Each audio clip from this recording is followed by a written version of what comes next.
ایک وقت ایسا آیا کہ اللہ تعالیٰ نے حضرت ابراہیم کو بہت زیادہ مال عطا فرمایا. اتنے اونٹ گنے نہیں جاتے، گائیں اتنی زیادہ کہ شمار نہیں ہوتی، بکرے بکریاں اتنی زیادہ کہ شمار، بہت زیادہ مال اللہ نے عطا فرمایا. اور ابھی کچھ عرصہ پہلے آپ پیچھے جائیں نا تو جو لفظ مال تھا وہ روپے پہ تو بولا ہی نہیں جاتا تھا، وہ جانوروں پہ بولا جاتا تھا. بہت زیادہ مال اللہ نے دیا، بکریاں، گائیں، اونٹ، بیل، بڑا کچھ. تو رب کریم نے فرشتوں سے فرمایا کہ وَاتَّخَذَ اللَّهُ إِبْرَاهِيمَ خَلِيلًا، ابراہیم میرا دوست ہے. تو فرشتے کہنے لگے یا اللہ جسے اتنا کچھ دیا جائے اس نے دوست تو بننا ہی ہوتا ہے، تو نوازا ہی بڑا ہے، اتنا مال، اتنے کھیت کھلیان، اتنا کچھ.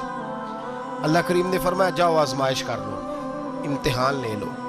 فرشتہ امتحان لینے پہنچ گیا.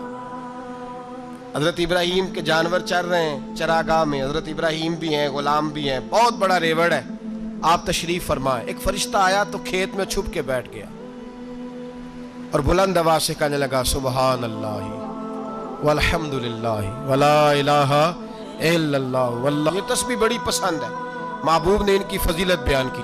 اب وہ حضرت سیدنا ابراہیم علیہ السلام کھڑے تھے تو وہ کھیت میں بیٹھ کے تسبیح پڑھنے لگا سبحان اللہ والحمد للہ ولا الہ الا اللہ. حضرت ابراہیم کہنے لگے یہ میرے رب کا نام کون لے رہا ہے؟ بڑی اس کی میٹھی آواز ہے، بڑی، کون ہے؟ ڈھونڈنے لگے، گھومتے گھومتے اس کے پاس چلے گئے. فرشتہ انسانی شکل میں، تو میرے رب کا ذکر کر رہا تھا؟ اس نے کہا میں ہی کر رہا تھا. فرمانے لگے یار ایک دفعہ پھر نہیں کرتا؟ تو کہنے لگا ابراہیم پہلے تو میں اپنی مرضی سے کر رہا تھا، تو کہتا ہے تو پیسے لگیں گے، پیسے ہیں تو کر دیتا ہوں. حضرت ابراہیم کہنے لگے بول تو کیا لے گا، میرے اللہ کا ذکر سنانے کا کیا لے گا؟ کہنے لگا جتنی بکریاں آپ چرا رہے ہیں ساری دے دے تو میں اللہ کا ذکر سنا دیتا ہوں. آپ نے فرمایا بس جا تیری ساری ہوئی میرے رب کا ذکر سنا. اور پھر شروع ہو گیا سبحان اللہ الحمدللہ ولا الہ الا اللہ واللہ اکبر. حضرت ابراہیم علیہ السلام کیف میں یار پھر ذرا سنا، نہ علمہ وچ پھسا سانو، تو یار دی گل سنا سانو، ذرا دوبارہ سنا. پھر سنایا، ایک دفعہ پھر کہا. فرشتہ کہنے لگا بس جی آپ کے پیسے پورے ہو گئے. حضرت ابراہیم کہنے لگے چل ایک دفعہ اور سنا. کہنے لگا پیسے لگیں گے. تو کیا لے گا؟ کہنے لگا گائیں بھینسیں ساری میری.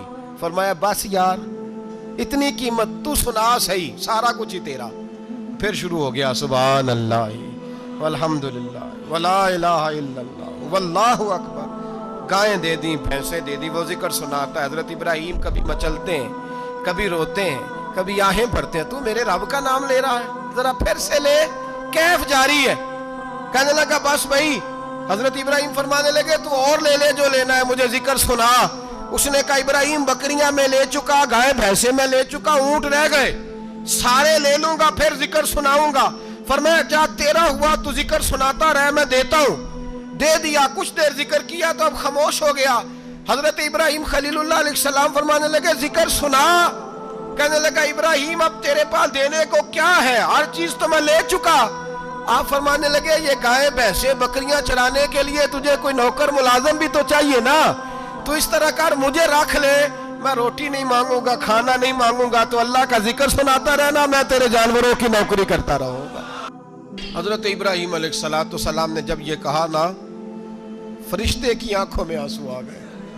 تردامنی پہ شیخ ہماری نہ جائیے، ہم دامن نچوڑ دیں تو فرشتے وضو کریں.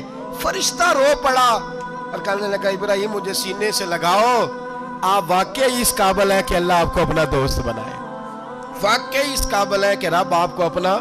حضرت ابراہیم علیہ السلام کا خدا سے محبت کرنے کا نرالا انداز. اور میرے بھائی یہی محبت انہیں میرے مصطفیٰ سے بھی تھی. ایک نبی گھر بنا رہا ہے، دوسرا بنوا رہا ہے. حضرت اسماعیل علیہ السلام پتھر اٹھا کے لا رہے ہیں، جناب ابراہیم بنا رہے ہیں. جب خانہ کعبہ بن گیا تو کہنے لگے ربنا وابعث فیہم رسولا، اے اللہ اب اسے بسانے کے لیے اپنا آخری رسول بھی عطا فرما. نبی پاک فرماتے ہیں میں دعا ہوں حضرت ابراہیم کی. یہ قربانی حضرت ابراہیم کا طریقہ ہے. حضور نے اگرچہ نبی پاک کی اپنی سنت تھی، یہ بھی کہہ سکتے تھے سنتی و سنت ابیکم ابراہیم، میری سنت ہے اور تمہارے باپ ابراہیم کی سنت ہے. یہ نہیں فرمایا. جب صحابہ نے کہا قربانی کیا ہے، فرمایا سنت ابیکم ابراہیم، یہ تمہارے باپ ابراہیم کی سنت ہے. ہر صاحب نصاب پر قربانی واجب ہے. جو